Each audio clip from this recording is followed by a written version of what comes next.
हरियाणा विधानसभा का 2 दिवसीय प्रबोधन कार्यक्रम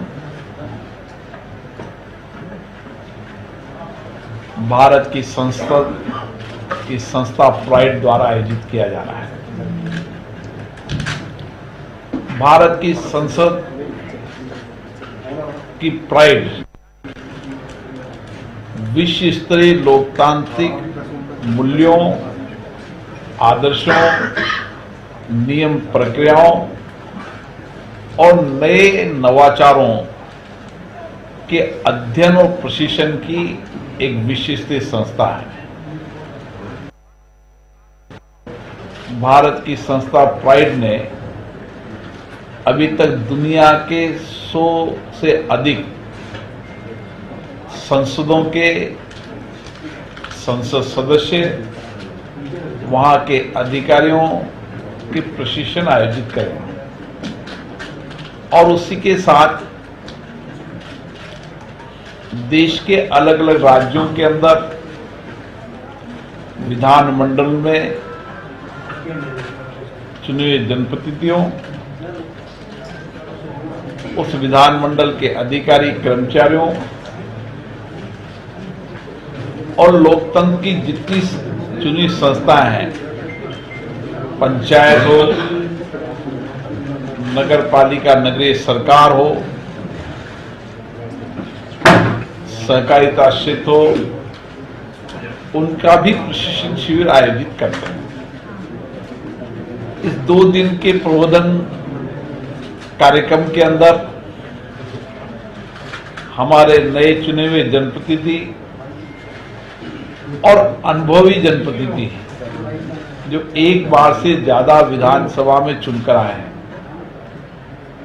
उन सबका प्रबोधन कार्यक्रम है। हरियाणा का एक ऐतिहासिक महत्व है। आध्यात्मिक स्वतंत्रता सेनानी की एक लंबी लड़ाई का प्रदेश रहा है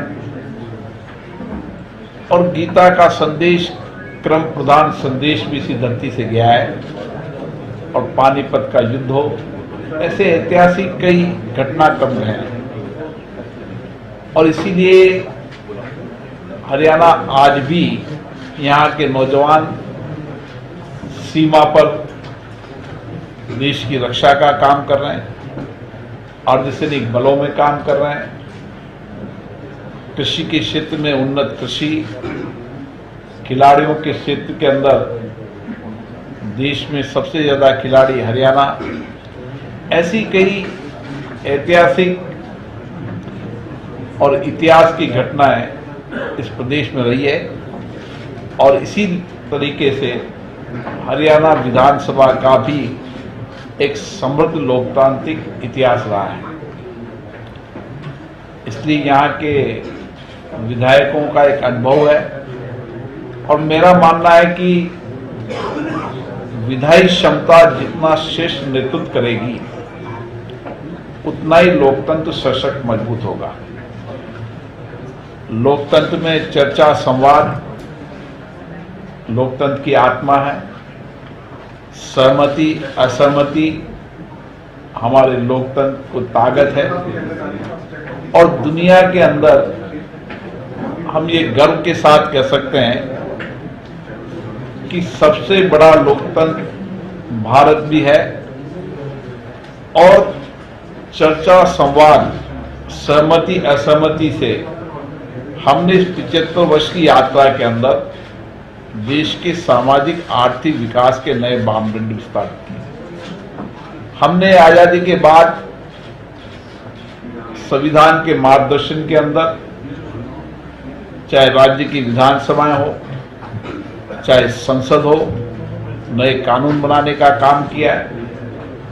संसद में जो पुराने कानून थे, अंग्रेजों के जमाने के जो कानून हैं, उन कानूनों को हमने जो अनावश्यक थे उनको हटाया है और जहां वर्तमान परिस्थितियों, वर्तमान की आवश्यकताओं के अनुसार आजादी के बाद हमने नए कानूनों का निर्माण भी किया है।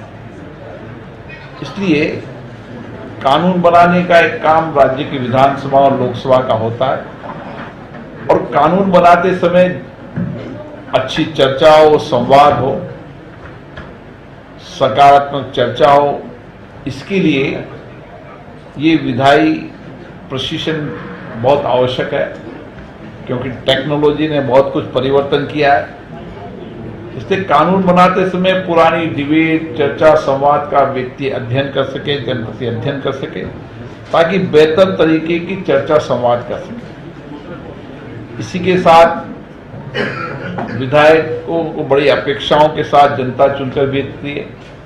उनकी चिंताएं, उनकी अपेक्षाएं, उनकी कठिनाइयों को समय समय पर विधानसभा में रखना, उसके समाधान कराने का प्रयास करना और राज्य की नीतियों, कार्यक्रम, योजनाओं की समीक्षा करना और नीतियों, कार्यक्रम से कितना सकारात्मक प्रभाव सामाजिक आर्थिक परिवर्तन हुआ है उसका अध्ययन करना।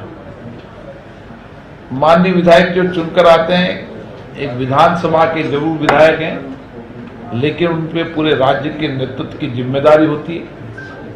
उनकी ये भी जिम्मेदारी है कि राज्य के महत्वपूर्ण मुद्दों पर चर्चा करें, राज्य की नीतियों, कार्यक्रम, योजनाओं पर चर्चा करें, कानून बनाते समय सार्थक चर्चा करें, संवाद करें। इस परिशीलन कार्यक्रम के अंदर जो विधान सभाओं, लोकसभा में जो अनुभवी सांसद हैं, विधानसभा के अध्यक्ष हैं, उनके द्वारा प्रशिक्षण देने का कार्यक्रम भी आयोजित किया जाता है। और शिक्षण, प्रशिक्षण, सीखना ये जीवन का हिस्सा होना चाहिए, हमेशा जिज्ञासा होनी चाहिए सीखने की। और इसीलिए दोनों तरफ से चर्चा, संवाद से हम अपनी विधायी क्षमता, नेतृत्व को और बढ़ा सकते हैं। मेरा मानना है कि विधानसभाओं के अंदर हो चाहे संसद के अंदर, नियोजित गतिरोध लोकतंत्र के लिए उचित नहीं है। सहमति, असहमति हमारे लोकतंत्र की ताकत है, लेकिन जो नई परंपरा शुरू हुई है नियोजित गतिरोध की, न वह देश के लिए उचित है, न प्रदेश के लिए उचित है। व्यवधान के माध्यम से सदन गतिरोध पैदा होता है, उसके कारण सदन का समय भी खराब होता है, और जो विधायी कार्य माननीय सदस्य करना चाहिए उसका समय भी खराब होता है। इसलिए मेरा मानना है कि राज्य विधानसभाओं के अंदर अच्छी चर्चा हो, संवाद हो, गरिमापूर्ण चर्चा, संवाद हो, इसके लिए प्रशिक्षण कार्यक्रम आवश्यक है। मुझे आशा है कि हरियाणा विधानसभा लगातार अपनी विधानसभाओं की बैठकों की संख्या बढ़ा रहा है, बजट पर बेहतरीन चर्चा कर रहा है और अपने विधायकों की कार्य क्षमता को बढ़ाने के लिए नए इनोवेशन कर रहा है, टेक्नोलॉजी का उपयोग कर रहा है। पेपरलेस विधानसभा की ओर हरियाणा बढ़ चुका है और जो नए इनोवेशन अलग अलग राज्यों की विधानसभाओं में है वो हमारे विधानसभा अध्यक्षों के सम्मेलन में समय समय पर उन पर चर्चा, संवाद होती रहती है और एक दूसरे की लोगों के अनुभवों का लाभ विधानसभा अध्यक्षों को मिलता है, विधानसभा की कार्यप्रणाली को मिलता है, क्योंकि राज्य की विधानसभाओं में स्वायत्तता है, उनके अपने नियम प्रक्रिया होती है। हमारी कोशिश होती है कि राज्य की विधानसभाओं के नियम प्रक्रियाओं में भी समय समय पर बदलती आवश्यकताओं के अनुसार अपनी नियम प्रक्रियाओं में भी परिवर्तन करने का प्रयास करें, ताकि हम आज की वर्तमान परिस्थितियों के अनुसार बेहतर नियम प्रक्रियाओं से विधानसभा के सदन चला सकें। इसी के साथ साथ संसदीय समितियां, विधानसभा की संसदीय समितियों का भी मिनी पार्लियामेंट की तरह काम होता है। वो बजट की समीक्षा करता है, विभागों के कार्यों की समीक्षा करता है और कार्यपालिका की पारदर्शिता लाने में संसदीय समितियों और विधानसभा का बड़ा महत्व होता है।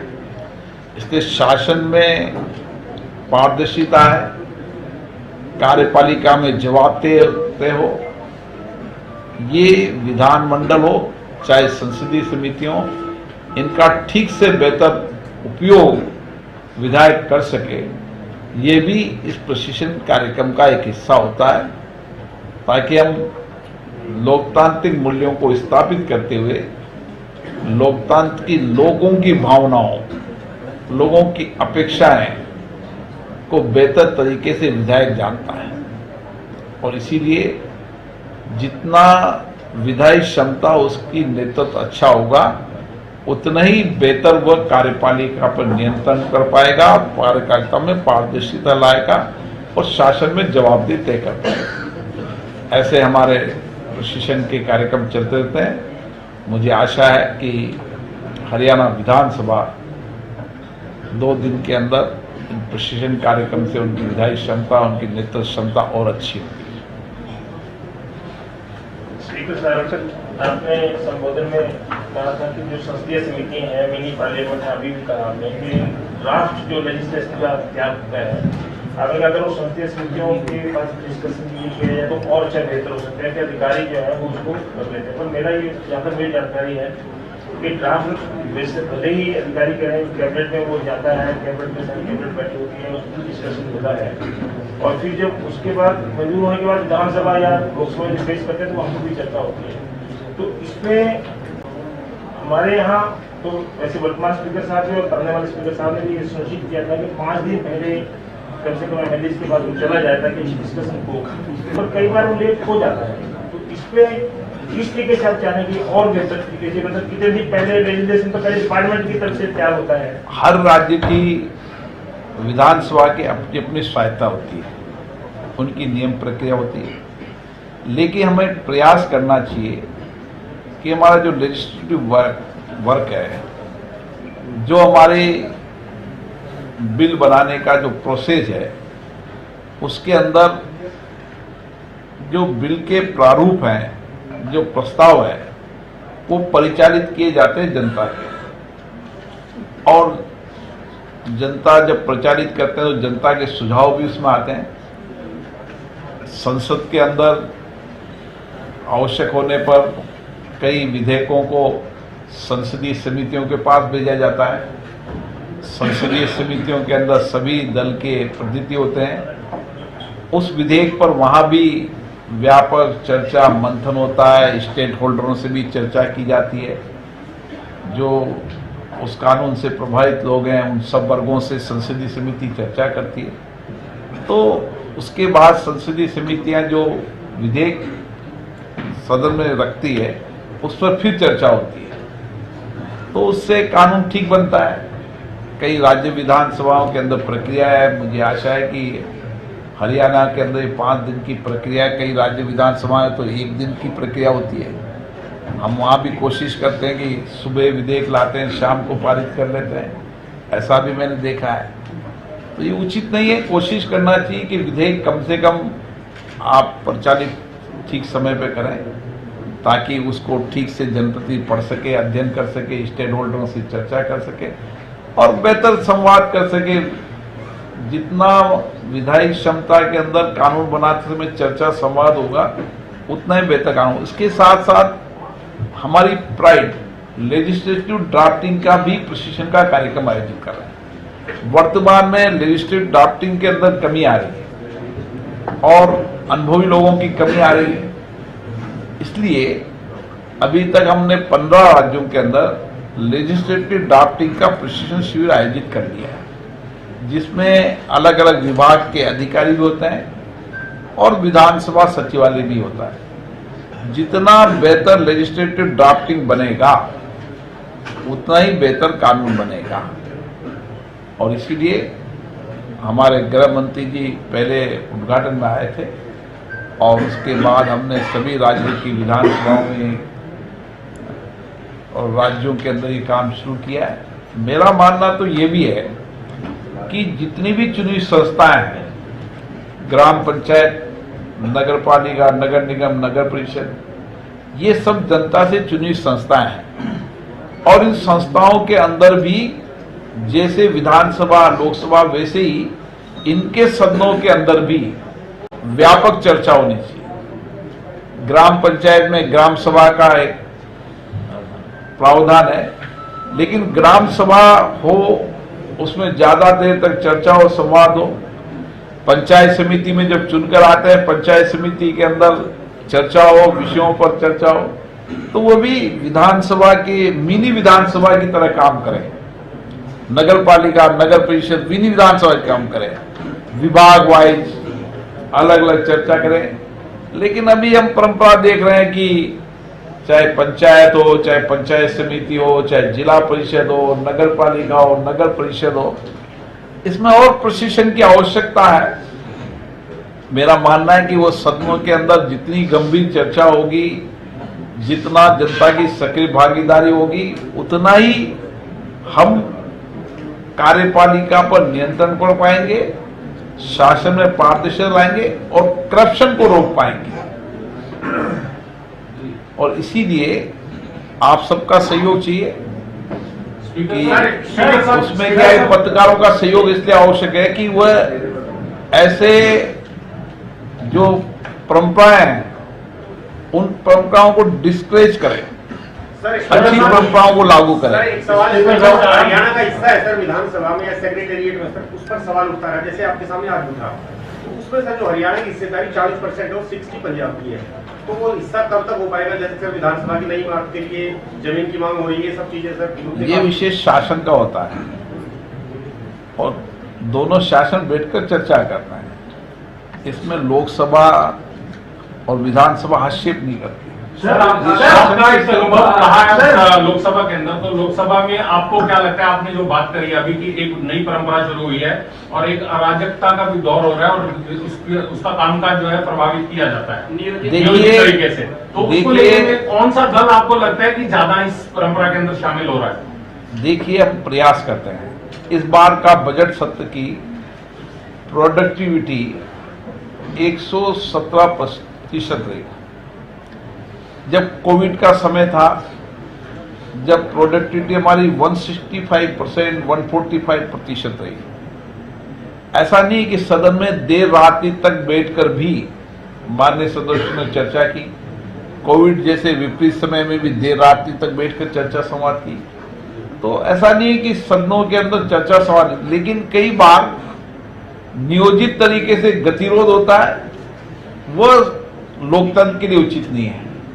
और उसके लिए हम प्रयास करते हैं, चर्चा करते हैं, सभी राजनीतिक दलों से चर्चा करते हैं कि बैठकर चर्चा की जाए और नियोजित गतिरोध की जो नया विचार आया उसको खत्म किया जाए।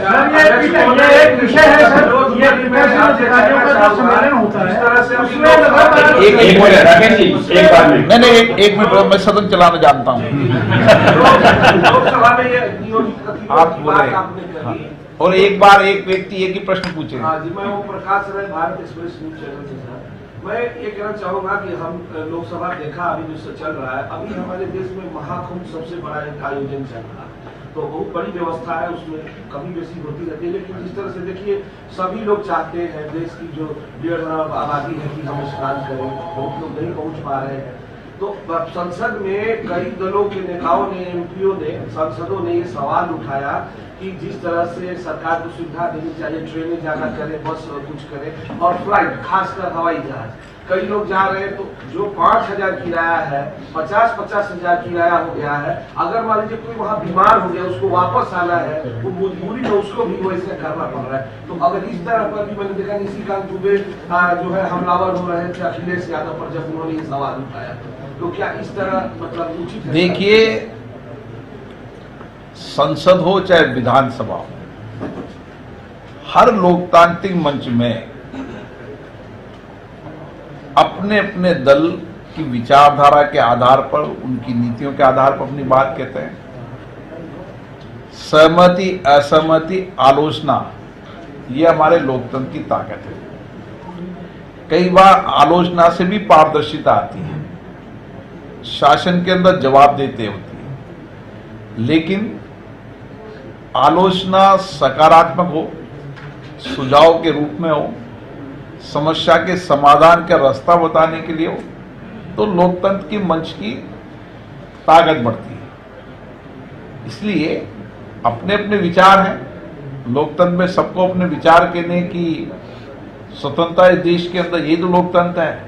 हमारा लोकतंत्र केवल आज का नहीं, हम तो सदियों पुराना लोकतंत्र है हमारा। हमारी तो ग्राम समिति के अंदर जो कोर्ट नहीं हुआ करते थे, थाने नहीं हुआ करते थे, जब भी हम गांव के अंदर बैठकर निर्णय करते थे और गांव उसको मानता था। ये लोकतंत्र है कि आपस में बैठ कर चर्चा करना, समाधान, सहमति असहमति उस समय भी थी, आज भी है, लेकिन उस सहमति असहमति में फिर सहमति भी निकलती है जो सबकी सामूहिक रूप से होती है। और अच्छी है कि देश हित में प्रदेश के अंदर इस समय समस्याओं पर चर्चा हो, लेकिन उसके साथ जब देश हित का प्रदेश कहता हो सामूहिक रूप से, केवल विरोध है इसलिए विरोध ही करना है, विरोध है विरोध ही करना, ये अच्छी परंपरा है और समाधान भी उससे निकलेगा। आप आज राज्य की विधानसभा मुद्दे उठाओगे, सरकार के ध्यान में लाओगे तो सरकार उसका समाधान करेगी। जब तक आप चर्चा नहीं करोगे, संवाद नहीं करोगे, जब तक लोकतंत्र के अंदर, ये तो ताकत है, नहीं तो ब्यूरोक्रेटिक सिस्टम में चले जाए। जनता से जुड़े हुए जितना लोकतंत्र के अंदर क्यों ताकतवर मजबूत हुआ, क्योंकि लोकतंत्र में सीधा संवाद जनता से जनप्रतिनिधि का रहता है, और बेहतर जनप्रतिनिधि वही होता है जो ज्यादा संवाद रखे, जिसकी ज्यादा सक्रिय भागीदारी है और वो जनता की भावनाएं, अपेक्षा, आकांक्षाओं, चुनौतियों, घटनाओं को सदनों में रखे। मेरा एक सवाल है सर कि जो पीठासीन अधिकारियों का जो सम्मेलन होता है उसमें अलग अलग विषय आते हैं, एक तो उन विषयों का क्या रहता है। दूसरा एक जो बड़ा था कि वित्तीय स्वायत्तता हर विधानसभा ने कहा है, जयपुर का सम्मेलन हुआ चाहे पटना का हुआ, वित्तीय स्वायत्तता को लेकर आपका क्या मानना है? देखिए, वित्तीय स्वायत्तता होनी चाहिए और राज्य विधानमंडल के अध्यक्ष सम्मेलन में हमने प्रस्ताव भी पारित किया है और सभी राज्यों के माननीय मुख्यमंत्रियों से आग्रह भी किया है कि वो राज्यों को वित्तीय सहायता दें। कई राज्यों ने इसके लिए प्रयास शुरू किए हैं। मुझे लगता है कि एक दिन बेहतर परिणाम आएंगे, राज्य की वित्तीय सहायता मिलेगी। धन्यवाद। अब सभी से 2 मिनट कहते हरियाणा की धरती से, उन्होंने कहा हरियाणा की धरती से बड़े बड़े संदेश देश में गए हैं। विरासत और विकास का मॉडल सभी राज्यों के लिए, आर्थिक परिवर्तन, कृषि और शिक्षा के क्षेत्र में आगे बढ़ रहा है हरियाणा। 40 विधायक पहली बार चुनकर आए, हार्दिक अभिनंदन उनका। आपको जनता की आकांक्षाओं को पूरा करना है, लोकसभा स्पीकर ने कहा। नायब सैनी के नेतृत्व में आगे बढ़ रहा है हरियाणा, ओम बिरला ने कहा। लोकसभा स्पीकर ओम बिरला को आप सुन रहे थे। विधानसभा सचिवालय में जिस तरह से विधायकों के 2 दिवसीय ट्रेनिंग कार्यक्रम की आज शुरुआत हुई है, उसके बाद लोकसभा स्पीकर ओम बिरला ने यह प्रेस कॉन्फ्रेंस की, जिस दौरान उन्होंने तमाम बातें कही। इसके साथ ही उन्होंने कहा कि 40 विधायक पहली बार चुनकर आए हैं, उनका हार्दिक अभिनंदन करते हैं। उन्होंने कहा आपको जनता की आकांक्षाओं को पूरा करना है, सभी विधायकों को यह मैसेज उन्होंने दिया। इसके साथ ही उन्होंने कहा नायब सैनी के नेतृत्व में हरियाणा आगे बढ़ रहा है। हरियाणा की धरती से बड़े बड़े संदेश जो हैं वो देश में गए हैं। किसान, जवान और खिलाड़ियों ने रोशन किया है नाम। विरासत और विकास का मॉडल सभी राज्यों को दिशा देता है। तमाम बातें लोकसभा स्पीकर ओम बिरला की तरफ से कही गई हैं। तो बड़ी जानकारी आपको दे दें, विधानसभा सचिवालय में विधायकों को दिए जाने वाले 2 दिवसीय ट्रेनिंग कार्यक्रम की आज शुरुआत हो गई है। लोकसभा स्पीकर ओम बिरला ने सदस्यों को यहां पर संविधान की प्रस्तावना भी पढ़ाई। इस दौरान सीएम नायब सिंह सैनी भी मौजूद रहे और पूरे कार्यक्रम के बाद लोकसभा स्पीकर ओम बिरला ने यह प्रेस कॉन्फ्रेंस की, जिसको आप सुन रहे थे। तमाम बातें उनकी तरफ से कही गई। उन्होंने कहा